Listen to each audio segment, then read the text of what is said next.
Welcome to Extraordinary League, an actual play RPG podcast brought to you by Smash Fiction. I'm Dan Mulkerin, your game master. Playing Stitch is Kit Mulkerin. Hands. Touching hands. Reaching out. Touching me. Touching you. Sweet Caroline. Ba, ba, ba. That was perfect unison. Great. Playing Dante is Liz Logan. Does anyone know where I can get some thongs? I'm asking for a friend. My friend Bronte.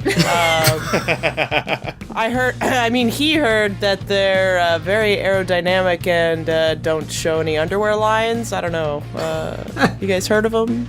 Playing Nico Minoru is Miles Schneiderman. Okay, guys, so I did a thing where I looked into the future with my magic powers. Now, I know what you're gonna say, but just hear me out, alright? In the future, we run into this giant, right? And he does, like, the stereotypical giant thing, fee, fi, fo, fum, blah, blah, blah. Or at least he would have.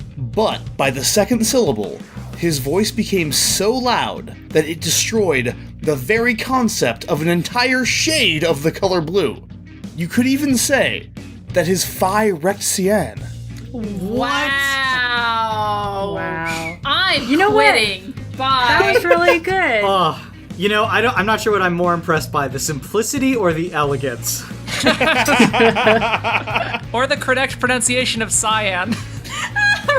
Playing Luna Lovegood is Megan Bob. Dear Bowser, I don't really have anything to say. I just had an extra postcard, but I miss you and I'm still sorry and I hope you're safe. Lots of love, Luna. Playing Mordin Solus is Claire Mulkerin. Here's a quick thought for the good of the team. When in combat, don't reach for the whipped cream. Could you perhaps be swayed into drawing out your blade next time you want to make a Corolla take flight? And could you please just use your sword to fight? Shoving popcorn way up a Koopa's nose. Tying vampires up using their own clothes. Maybe try a rifle and not a motorcycle. By now these pleas are getting pretty trite. But could you please just use your sword to fight? Oh. Oh, man. Oh, so good. Who was that about? Previously, your journey into Phyrexia led you to a massive city-sized junkyard. There you found Michonne, a refugee who had escaped Phyrexian captivity and had managed to eke out an existence there. Turns out she had come into possession of the gemstone you came to Phyrexia to find. Shortly after meeting her, you were all attacked by exterminators, Phyrexianized versions of the Terminator who was lost during your first adventure in Phyrexia. You managed to fight them off, thanks partially to Michonne unexpectedly producing the Soul Edge, but you were forced to run when the Red Praetor Azula appeared. Luna enchanted a Toyota Corolla with the power of flight, and your ally Morgana helped transport all of you into the metaverse seconds before Azula would have vaporized you with a fireball. After Azula's shadowy metaverse form flew off, Morgana declared that he knew a way to defeat them.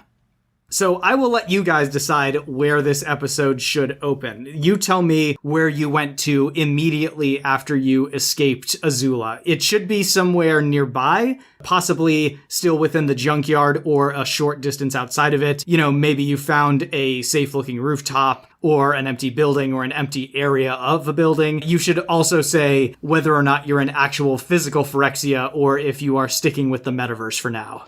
Are we close enough to that base where that other team is in order to meet them, or are they too far away? No, they are too far away. It took you guys a considerable amount of time to get where you are now from there.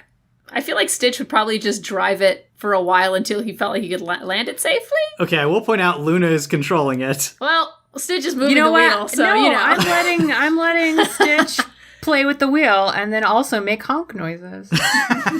So, Stitch, you said you took it where? We're in like the ruins of a city, right? No, you are in Phyrexia, which is a city. Oh. Are all of the buildings here currently functional Phyrexian structures that do Phyrexian things? Or are there like abandoned ruins of old Earth or old whatever this plane was building stuff? If you guys would like to say that there are some ruins around here that haven't yet been converted, that's fine with me.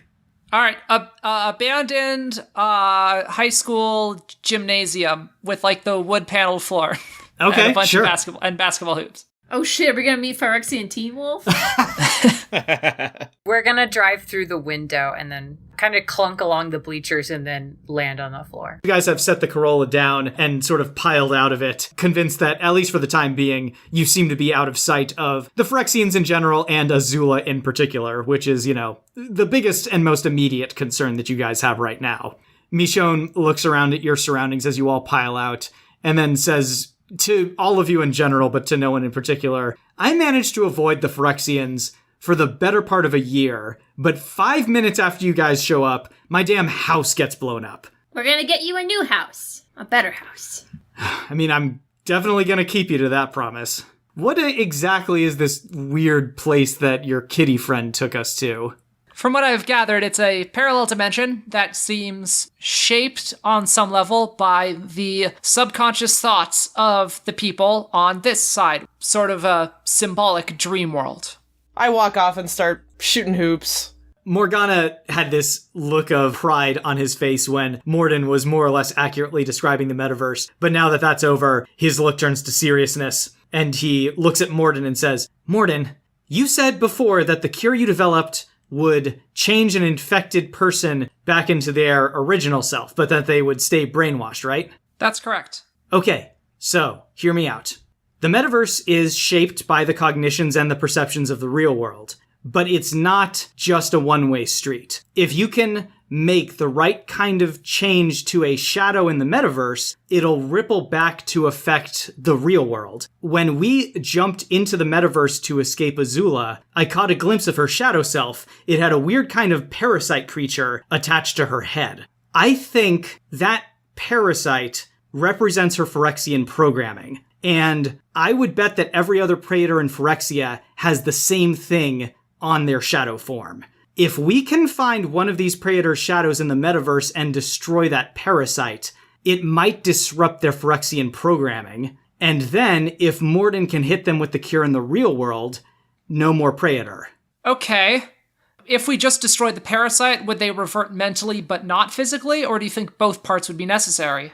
You're the expert on the plague. I don't really know. From what you were saying, it sounds like the brainwashing comes about as a result of the plague, so if the plague was still in their system, then maybe the parasite would just reassert itself in the metaverse? I don't really know enough about it. It's possible that destroying the parasite might do the trick, but I figured, if we're gonna do this, it might be better to be safe rather than sorry. That's fair. Just wanting to try to conserve this cure as much as possible when we can afford to. Michonne says, look, I'm all for taking these guys off the board if we can, but I just want to make sure that someone says it.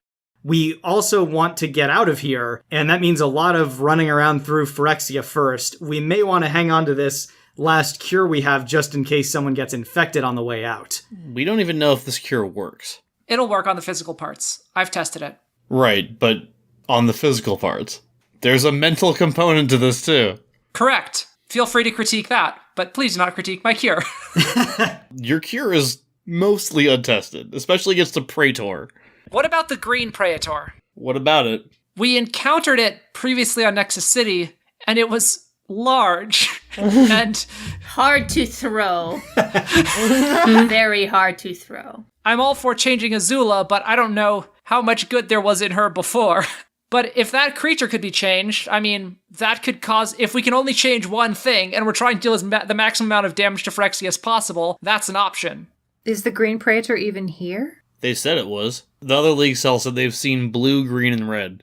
They also said they saw black. But we don't know where that is or what it is, right? They know they encountered it. Yeah. We could just get out of here.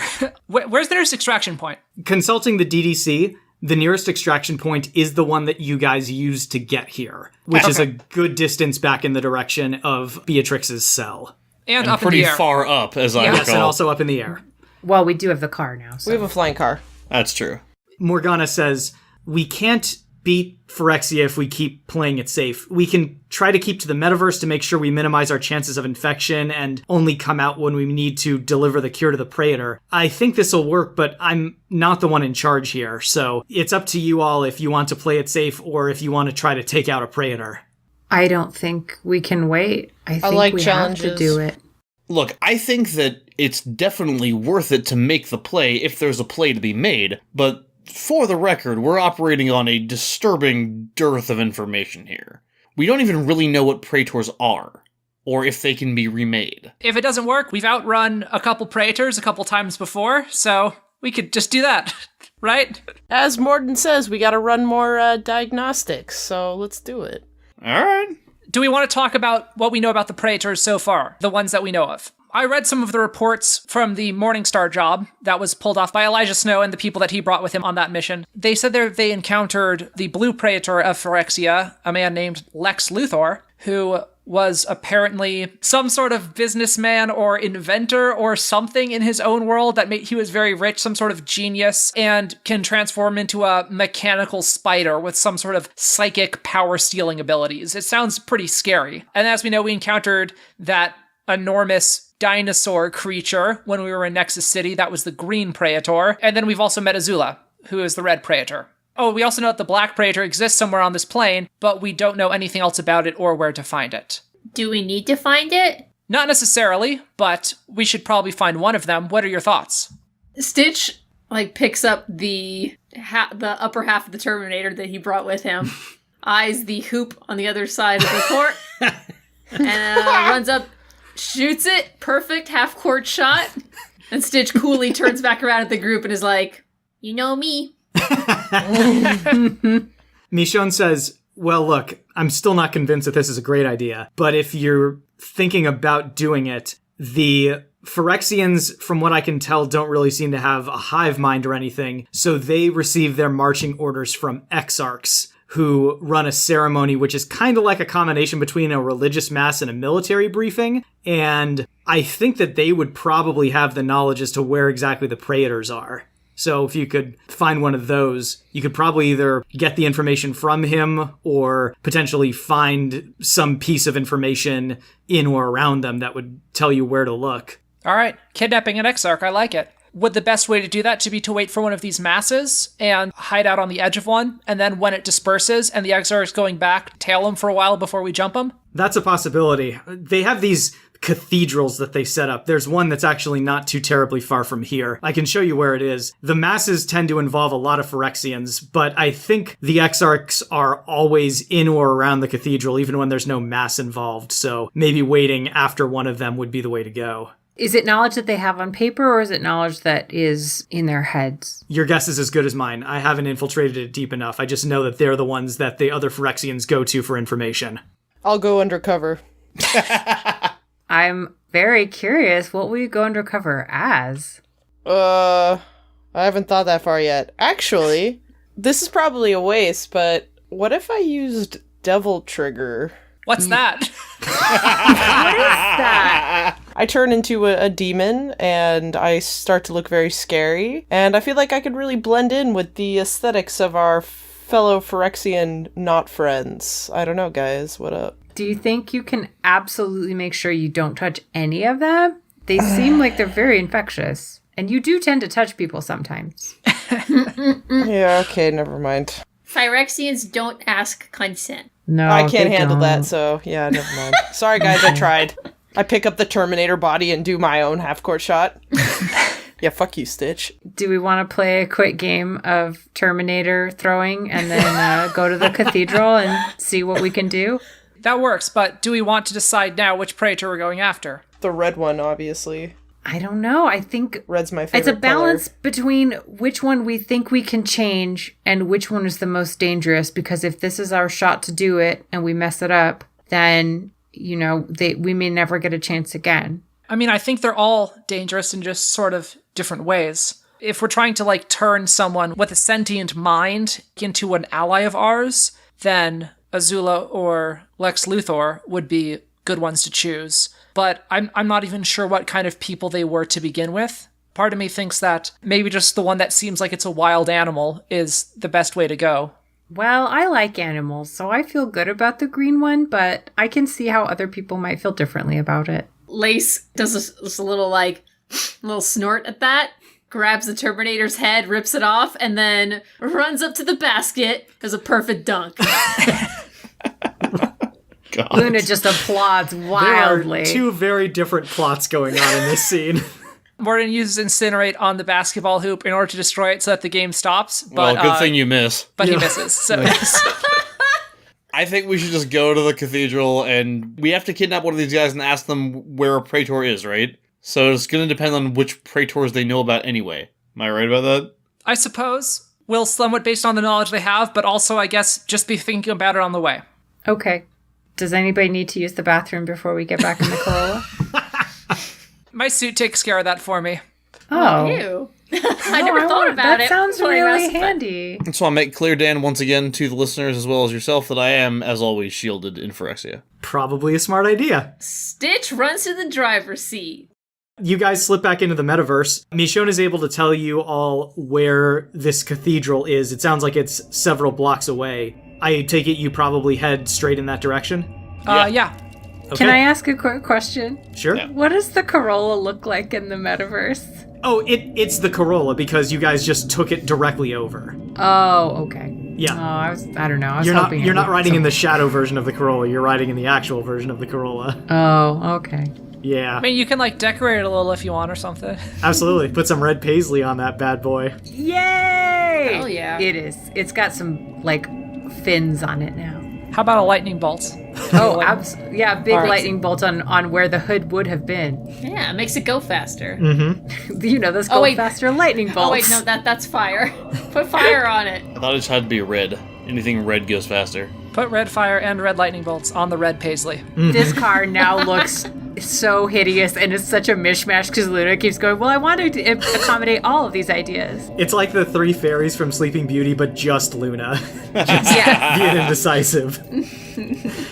You all fly through the sky of the metaverse in the direction that Michonne gives you. You all come to the cathedral. Now, you guys are still flying, and you are still in the metaverse. From what you can see, this cathedral is monolithic. It's very gothic looking, just made out of white marble and alabaster, a lot of arched windows and doors and stained glass. And you can see that a number of the shadows, which here all look like armored individuals, like knights basically patrolling the streets, you can see that they are milling in and around this building in probably the largest numbers you've seen since you've been to Phyrexia, and certainly since you've been to the metaverse version of Phyrexia. What are you all doing? How is it that you are planning on getting into this place?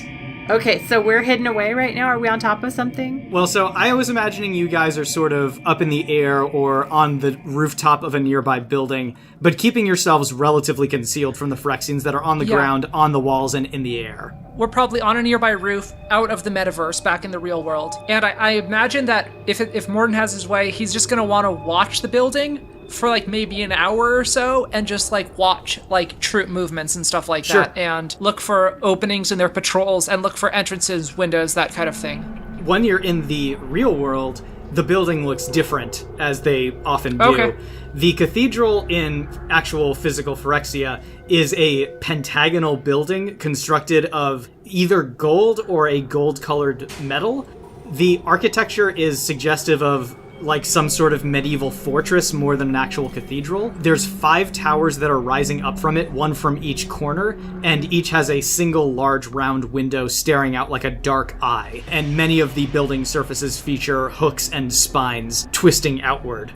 You appear to have arrived right around the time that mass is assembling because you are seeing a very large number of Phyrexians coming into the building. There's probably somewhere in the low hundreds of Phyrexians that are in this building right now. Mordin turns to Nico and says, hey, have you used nuke from orbit yet? No, been saving that one. You're hearing this sort of droning chanting from within as the Phyrexians are going through what you take to be some sort of like quasi-religious rite. It's difficult for you to make out specific words from the distance that you're at, but every now and then you catch these snippets of prayer that make your blood run cold. You can hear things like, "Let weak feed upon weak, that we may divine the nature of strength. Father of machines, your filigree gaze carves us, and the scars dance upon our grateful flesh." Cheerful things like that. Michonne, are you good at reconnaissance? What should we be looking for? Well, we'll probably want to wait for all of them to get out, unless y'all are really good at disguise. She looks over at you questioningly. I mean, let me look over spells used I here. say we have an inconsistent track record when it comes to disguise. I think we have done it, but never under circumstances that were so very not in our favor. Well, there's the front entrance, there's those 5 windows, and I don't know how the Phyrexians do things, but, I mean, back in my world at least, most cathedrals like this would have a crypt of some kind, might be able to get in through the underground. I think it's worth seeing if there is a crypt. It might actually be less creepy than this building. Blueprints. That is a yellow.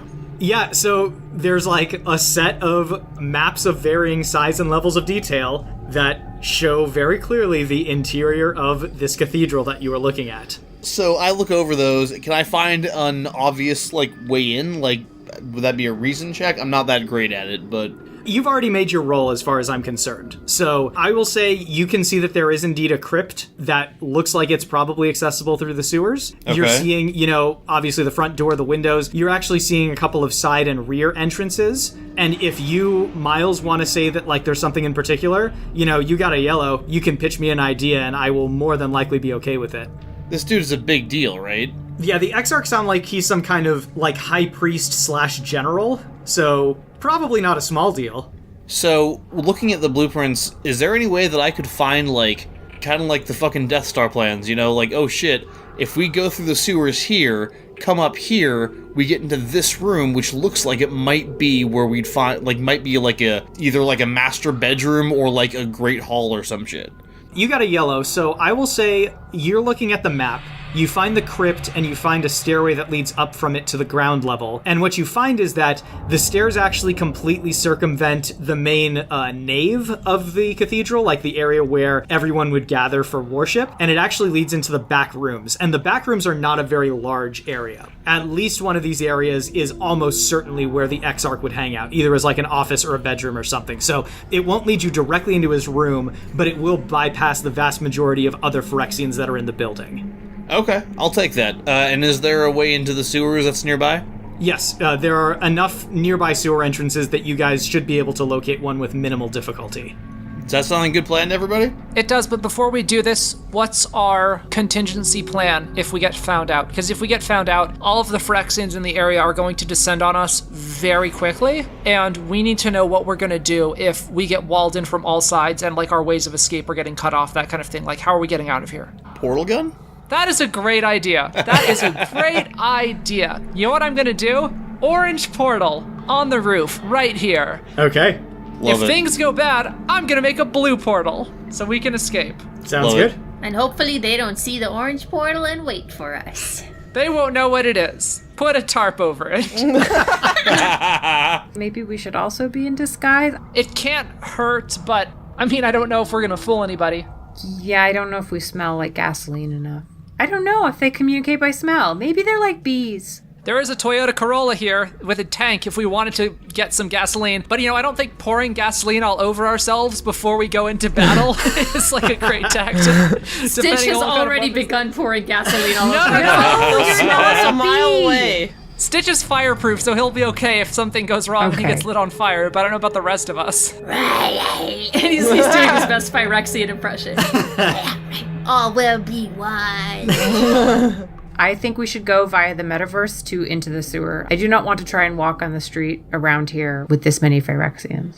Gathering close to Morgana, you all slip back into the metaverse and then quickly begin to scale back down the building until you find an entrance into the sewers and slip down beneath the city streets. You can hear the sounds of activity coming from above you as you pass below the streets, and eventually those die away as you move to beneath the cathedral itself. You're mainly going off of the blueprints that Nico summoned, and eventually you're able to find what looks like a large metal door built into the stone walls of the sewer that, according to the blueprints, does indeed appear to lead into the crypt beneath the cathedral. What do? Stitch rips the door off. Great. I'm not going to have you roll for stealth then, because you gave up your chance to do so. You rip open the door, Stitch, and you can see that within there is indeed what looks like a crypt. This is more like Italian catacombs looking than you're presuming the actual physical Phyrexian version is, because this is the metaverse, so it's all about their sort of concept of what this place is. But, there's like shelves on the wall where bones have been stored. There's a few sarcophagi lying upright or down on the ground. On the far side of the room, you can see a staircase heading upward, presumably into the cathedral itself. But in the room are 4 of those shadow knights that patrol around. They immediately turn toward where Stitch tore the door off of the wall, and you see they all sort of explode out into shadow, which then forms themselves into monsters, and they roll initiative. I would suggest you do the same. Aloha, fellow Phyrexians. Stitch, 12. Dante, 12. Luna, 11. Mordin, 12. Nico, Big 5. Morgana, 6. and Michonne. Well, Michonne got a 12. So yeah, these guys float into shadow and then reformed as these knights in gray armor carrying golden tridents, and each one is mounted on a red-brown horse with a black mane. These are called Bariths. There are 4 of them. Dante, you are up first. What would you like to do? I'm going to gracefully pull out my sword, and I'm going to... What am I going to use for this? I'm going to pull out a match from nowhere, and I'm going to use my sword to light the match, and then I'm going to gracefully sheathe my sword. I'm going to pick Stitch up by, his little neck. Whoosh! Fiery fastball special! Dante, give me an agility check, please. Can I use karma? Certainly. Yeah. Alright, I'm gonna take it to red. Why not? Go Okay. all out. Go all out! Dante, you hold a flaming Stitch in one hand and chuck it across the room. Stitch, you burn a perfect hole right through one of these knights, who immediately dissolves away into shadow. Stitch, that was your turn. So, Mordin, you are up now. I'm going to use my gravity gun to pull the lid off of a nearby sarcophagus and then shoot it at one of them.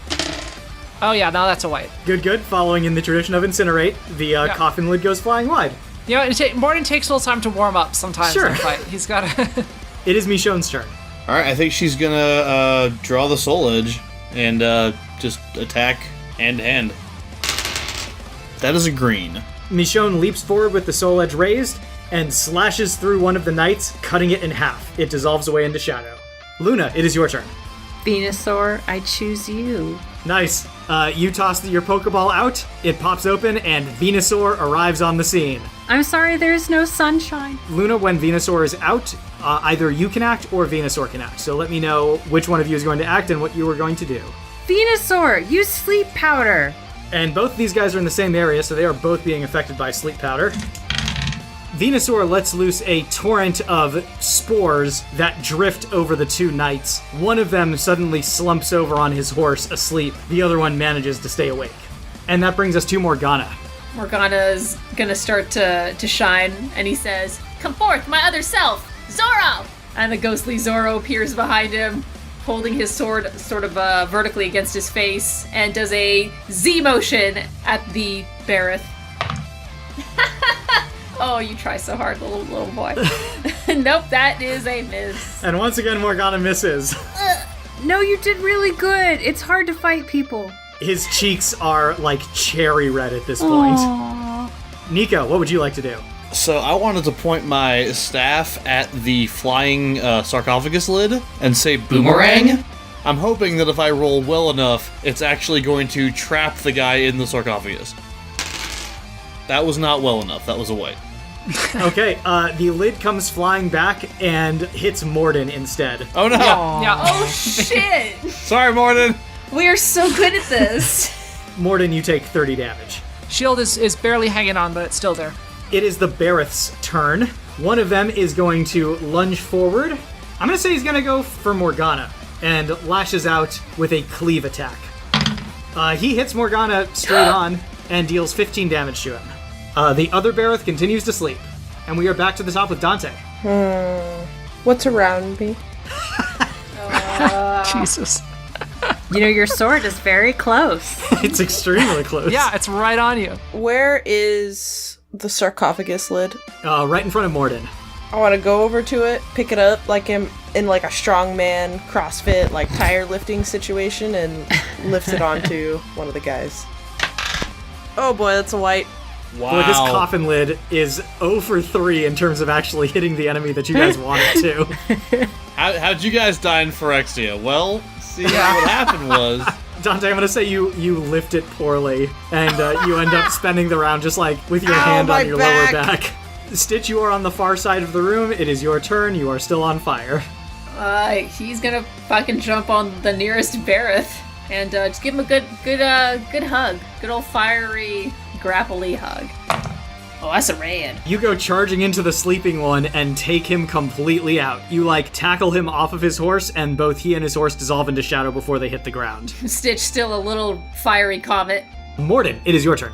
I'm going to point my gravity gun at Stitch, and I'm going to start pulling. I'm going to say, Stitch! But he's probably still far away and has to, leap my way, I imagine. Stitch's head whips over. You can kind of see his, creepy eyes through the fire, and he's like... And then you can see the smile emerge from the fire, and he's like, yes! He runs into the gravity gun. As he starts leaping towards the gun, he gets tugged towards it and then stops when he's right in front of it. I'm going to point at the last one and fire him. That is a green. With one final shot of a flaming Stitch, the remaining Bareth takes the hit full on and topples off, dissolving away into shadow. You guys now have the crypt to yourself. Hopefully we didn't make too much noise. That's what I'm wondering, is how much noise we made. I think we should probably try to be very careful, or maybe just stop and listen to see if anybody else is coming. Can Stitch use his hearing? To just, listen? He was just absolutely. on fire. He can't use his hear. Oh no, can we say, okay, so Stitch is having a hard time hearing through the crackling, so he puts his butt in his mouth. He basically puts as much of himself in his mouth as possible and consumes the flame. Oh, okay, I thought you were going to stop, drop, and roll, but okay, you just eat the fire off of yourself. I do not understand this Ouroboros. He licks off the oil, he cuts off the oxygen. Yeah, you find it pleasantly spicy. Yeah, does Mordin need to cryoblast that spot on your back you can't reach, or? Can't I just have used my jacket to help put it out? This is weird. I don't want to think about Stitch eating his butt. Well, you're watching it. You're seeing it happen. You'll never forget it. There's something very moving about nature. Venusaur just looks at you and nods. See, you get it. Oh, that's just a green. Okay, Stitch, from the cathedral above, so it doesn't sound like, there's a service going on right now. I'm imagining you guys timed it so that the cathedral was relatively devoid of parishioners. However, it does sound like there are presumably guards and staff that are still in the cathedral, and you could kind of hear their footsteps walking around beforehand, but at the sound of you tearing off the door and then the resulting fight, you hear that their footsteps have kind of changed, and you can hear murmured conversation that indicates that someone heard something. They're not sure what it was, but you get the sense that they're kind of on higher alert right now than they were before. So they are no longer clueless that something is happening. But they're not coming here? Not from what you can hear. Okay. They know we're here. I don't understand all the metaverse nonsense, just wanting to make clear. Did we kill real Phyrexians? Did we alert real Phyrexians? Morgana says, well, these shadows are representatives of actual Phyrexians. So by defeating their shadows, you may have at the very least knocked them out, or, as you said, maybe killed them. The good news is, the Phyrexians in the real world wouldn't have heard Stitch tearing off the door or the resulting battle. In all likelihood, these Phyrexians probably just dropped to the ground without making a noise. And maybe the corresponding people in the real world are maybe getting a weird chill or feeling like something is wrong, but they're not going to be as on high alert as the ones up there, correct? As the ones in here. That would be my guess. So maybe now would be a good time to switch back? Mordin is correct. Switching back and forth between Phyrexia and the metaverse is an option. You guys can stick with one or the other if you want. It's up to you. All right, I'm cool with that idea. I think being able to kind of reset shake the Etch-a-Sketch on getting another chance at stealth is worth being in Phyrexia, which might be a little bit more deadly. I agree. I can understand that. So you all gather close to Morgana, and you all slip back into the real physical Phyrexia. You can see here that you guys are still in the crypt. It no longer looks like the sort of medieval catacomb that you were in before. It kind of looks like a nightmarish boiler room. It's sort of like a lot of both ancient-looking machinery, tanks, pipes, that sort of thing, but there's also some sort of basic computer systems hooked into it. It looks like whatever this place is designed to run the sort of technological functions of the cathedral above you. You still see the same stairway leading up into the cathedral itself. The other main difference, though, is that lying on the ground in front of you are 4 unconscious Phyrexians. These guys were actually hulking humanoids that are covered in corroded armor plates, and you can see that their heads, which are partially covered in helmets, look like elephants. I don't want to say this. If they're unconscious, I think we should probably kill them while we can. Oh my god, Luna's getting hard. I don't like it, but I don't want them to be a problem when we're trying to escape. We're going to escape by portal. I don't think it's going to be necessary, and I wouldn't want you to have to deal with something like that. Oh, thank you. All right, Morgana, do you want to lead the way? And you did very good, by the way. He blushes even a deeper shade of red, kicks the ground slightly, and says, "You're very kind to say so, Lady Luna. I only seek to improve from here. Let's go." And then he starts running up the stairs. Mordin's gonna look at Dante after they've left and say, just to be on the safe side, do you mind, and then kind of points at the Phyrexians. Yeah, I can finally use this thing on my back, so. Whatever it is. Mordin says, Luna brings up a good point, but I know she can be a bit squeamish, and I don't want her to have to see something like this. Yep, you picked the right man for the job. So you all head up the stone stairway and crack open the door that you see at the top. To your right, you can see down a hallway. It opens up into the main worship area, which, from what little you can see, does in fact look very cathedral-like, with, several rows of what look like benches or pews beneath these elegantly drawn murals depicting Phyrexian invasion in this, really disturbingly glamorous and glorious way. And you can see that patrolling up and down the aisles in there are a number of Phyrexian knights. To your left, you can see that the hallway sort of narrows and turns into a smaller area, which you're assuming are these back areas, offices, storage areas, and presumably, wherever he is, the Exarch. What do you do? And we don't know from the blueprints which of these rooms are what, right? No, there's not a lot of rooms to your left. Okay. This place is mainly the nave. All right, let's head down there and then I guess, kind of quickly and quietly and try to start searching the rooms. Venusaur, do you mind getting back in your ball for right now? Venus. He acquiesces and disappears back into your Pokeball. Thanks. I miss you. Dan, I'm gonna point my staff at everybody and whisper, "Ninja shoes." Oh my god, please let us actually have ninja shoes. Well, let's see how that roll goes. Oh, that's a white. No! Oh, no! So, instantly, all of you who are wearing footwear suddenly find that they are now entirely made of interlocked shuriken. Oh shit. Oh my god. You guys now have metal shoes. Wait, is that a good thing or a bad thing? Because that actually sounds like a good Dan, thing. I'm gonna point my staff again and say, "Regular shoes, regular shoes." Okay, let's see how you do. That's a yellow. Okay. Yeah, you all revert back to your normal footwear. How dare you waste regular shoes? we were saving regular shoes. Yeah. Because it was a yellow, can we get slightly comfier, slightly more aerodynamic shoes? Yeah, also you guys have some gel inserts. They're real nice. Oh, that's nice. All right, what do you all do now that Operation Ninja Shoes is a bust? I think we should just try and creep as quietly as we can. Okay. Those of you that wish to creep may make agility rolls with a bonus if you have the stealth talent. Stitch is going to climb along the ceiling or upper walls. Okay. Yeah, you'd be out of people's eyesight, so I'll say that gives you a +1 column shift bonus. Mordin uses karma. So I didn't use any karma. I rolled a 97, which for Nico is still a yellow, but just barely. Mordin got a red. I got a green. Oh, I am the knight. I got 95. I got a yellow. All of you manage to creep down the hallway, quiet as Phyrexian cathedral mice, and begin to sort of look in some of the other rooms. However, you come to the end of the hallway, and you can hear what sounds like speech coming from the other side of the door. This is the final door that you guys have passed. Every other door led to a room that was empty or otherwise uninteresting. This is the only one that appears to have people behind it. You're guessing that at least one of them is probably the Exarch. What do you do? Whenever we open that door, I can't imagine they'll be pleased to see us, so I would assume that the guards are going to come running either way. So we should be prepared for that. That's fair. So we should, I guess, try and take him out as soon as we can. Leave the Exarch alive. Do we know what Exarchs look like, Dan? You don't. Okay.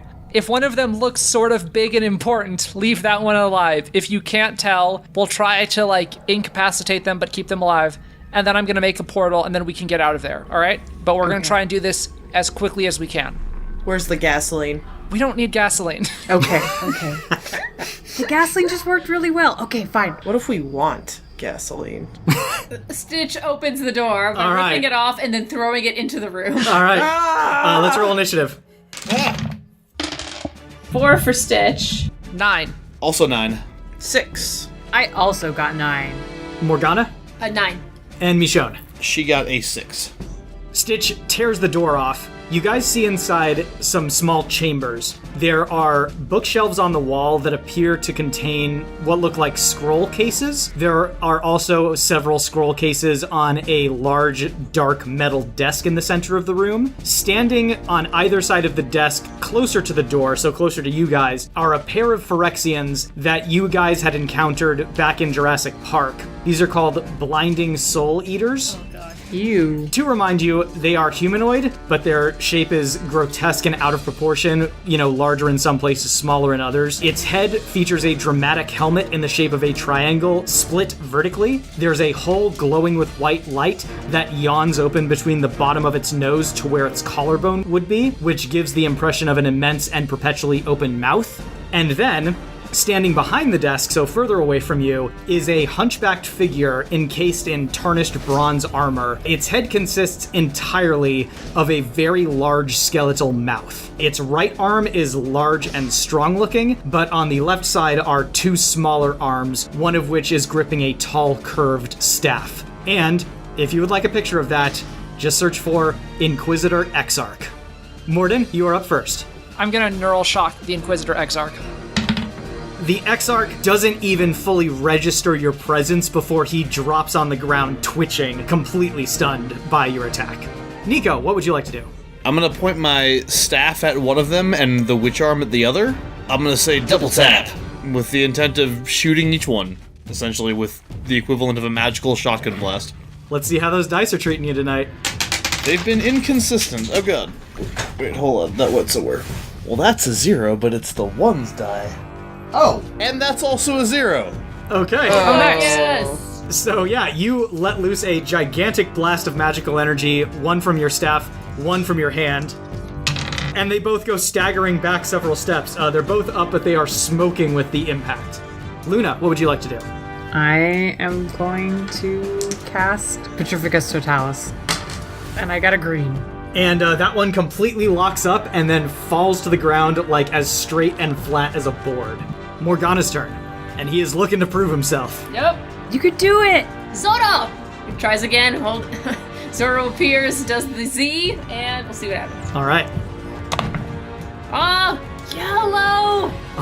Vindication! The time has come. So what looks like a miniature whirlwind suddenly springs into existence and batters the 2 blinding soul eaters mercilessly. Both are still up, but between Nico's blast and then Morgana's wind attack, neither are looking especially healthy. It is Dante's turn. Am I able to pick up the Inquisitor Exarch's staff? Yes, you can. I'm going to walk over to his body and say, well, you're not going to need that anymore, and pry it from his hands. And then I'm going to throw it at one of the Blinding Soul Eaters. Let's say yellow. Your thrown staff completely takes out the soul eater, which drops to the ground motionless. Yes. And it is now Michonne's turn. There is 1 soul eater left, and it is stunned. Well, it's getting a sword in the face. All right, I will say she automatically hits because it has Petrificus Totalis, so Okay. she plunges in the Soul Edge, and that's all she wrote for that one. You guys have a paralyzed Exarch on the ground, and you can hear the sounds of the other Phyrexians beginning to make their way toward you. Blue portal. Mordin, you pop open a blue portal, and you can see the Phyrexian sky through it. We gotta grab him, right? Yeah. Yes. Yeah. Okay, so Stitch is gonna run into the room by the ceiling, drop down on this dude, and grab him. All right, great. Lift him up over his head, run into the portal. Okay, so I'm imagining all of you basically fly through the portal as the Phyrexians begin to round the corner of the hallway behind you and Yes. approach. Mordin's gonna And, grab some scrolls first. Oh yeah, Nico's gonna grab stuff too. Close the portal, close the portal! We got time. It's fine. Luna's gonna grab the staff, I guess. We're grabbing things. Really? I'm not the one that's doing I know, it. All right. Stitch is the responsible one. All right, great. So you guys doing a last-minute scramble as the Phyrexians inch closer. Yeah, it's fine. We got time. Just looting the Phyrexia. Oh, this is a nice looking cup. I see it. Oh, it's a nice chalice. It's probably worth something. I will say that Nico is probably the last one through the portal, and it slams shut inches behind her, sealing her off from the Phyrexians that were just about to lay hands on her. You guys are now on the rooftop across the street from the cathedral. You can now hear the sounds of commotion drifting up as clearly the Phyrexians are very interested in recovering their kidnapped Exarch. However, they have no way of knowing that you guys are now on the rooftop, and so for the time being at least, you are as safe as it comes in Phyrexia. Are we gonna interrogate this guy? What are we doing with him? That's the plan. Yep, to figure out where the Praetors are. Somebody be a lookout Yeah, while we I'll do that. talk to him. Lace can too. I mean, I'll be with Lace. Oh, like old friends. Yeah. Kinda. I want to slap the Exarch awake. You slap the Exarch across his freaky, eyeless, bony face. Stitch, by the way, is holding his arms like to his back, so Okay. he can't wriggle away from Stitch. I got you. You're holding the Exarch in place. Yeah, you are magnitudes stronger than the Exarch is. Are you a dinosaur? I don't think so. The Exarch wriggles slightly as he comes into consciousness, but then immediately realizes that he's effectively bound and stops, looking up at all of you with his eyeless face, and says, "What blasphemy is it that you think to commit here?" How's it going, buddy? Michonne, do you have any tips on how to interrogate somebody? I don't know, start cutting stuff off, I guess.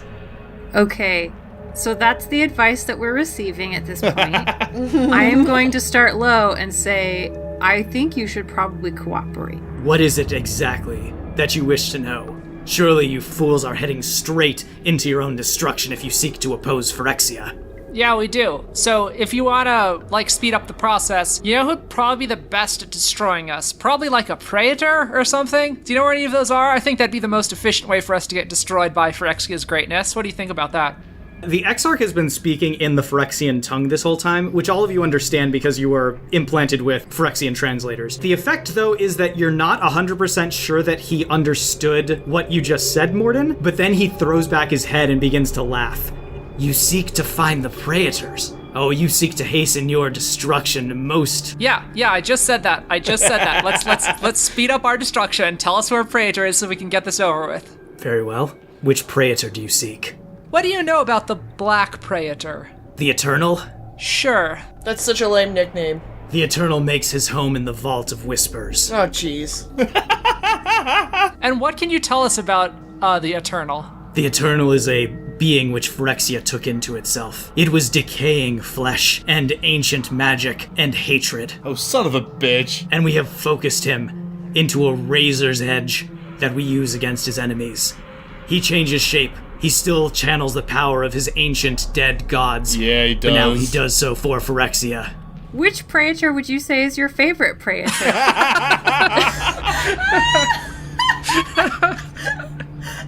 Did you take a personality test? Which Praetor are you? Oh my god.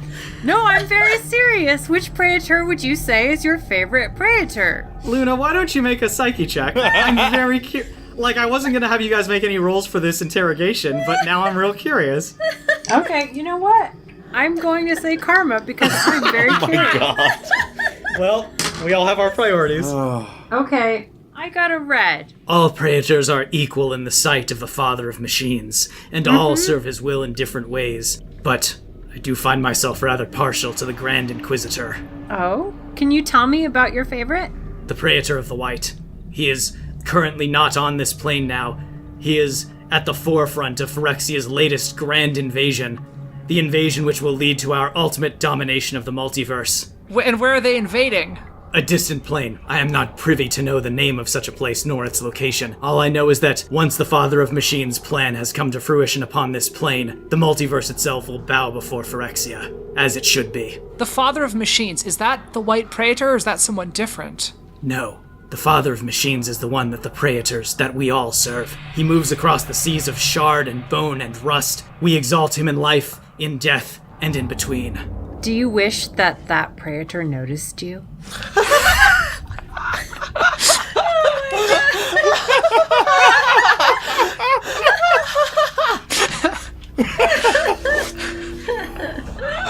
It is not my place to be noticed.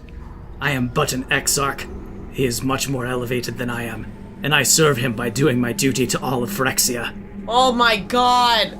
I just punch him, like, right in the eyeless Dante? face. Wait, Dante. Good cop, bad cop! So I'm going to turn to the other one and say, okay, guys, decision time. Who are we going for? The black one sounds incredibly dangerous, but I suppose they're all equally dangerous, aren't they? I think that green makes more sense if we're looking for maximum destruction. However, my fear is that the black one could easily destroy the green one and, I don't know, turn him into some sort of skeletonzilla. I honestly think it's a total toss-up, man. I think they're all going to be equally hard to attack, and I think it'll be equally devastating to Phyrexia if they lose one of them. Can we DDC a kaiju? You think that with a sufficient power source, you could probably transport something of Godzilla's mass. It would almost certainly destroy the DDC in the process, but it would work. He scares me less than the others do because the others certainly have the ability to reason in quite dangerous ways. I think the green one is probably our least dangerous potential ally. Stitch, Luna, both of you seem very eager to make new friends with the animals that we meet. I assumed this would be something you would be getting on board with. How would we know that they weren't a Praetor by the time that we left? Is there? We wouldn't. Can we test them? This is my fear because I can't do hominum revelio on a Godzilla. Stitch thinks about it and he says, well, I still have some ladles. I guess I could tame it. Alright, let's go for the green one. Solved. Set. Let's do it. The Exarch says, if you seek the Lord of Abominations, he makes his home in the Vicious Tangle. These names. Would you like to tell us what the Vicious Tangle is? The Exarch describes the direction that the Vicious Tangle is in. From the sounds of it, it sounds like almost like the Phyrexian version of a forest. It's probably very closely controlled, but it sounds like where they actually develop new creatures for their forces, and apparently that's where Godzilla makes his home. As you all begin to think about the way in which you're going to be pursuing this Praetor, the Exarch looks up at all of you with his eyeless face and says, whatever it is that you have planned will not work. Phyrexia will spread across every plane in the multiverse, and once it has, all shall worship the Father of Machines. All will look to the sky, see his visage emblazoned there, and all will raise a cry to his name. Doom.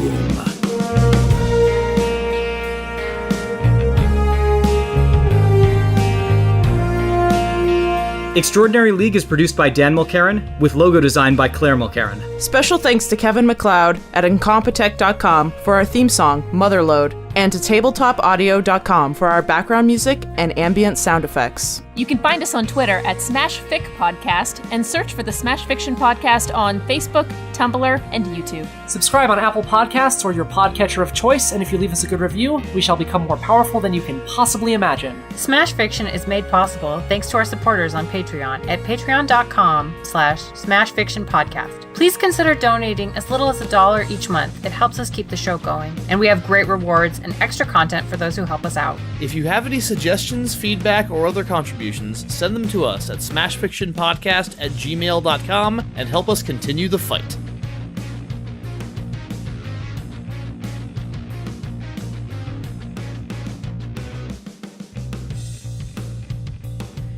Dan, if you kill Luna, that's on you.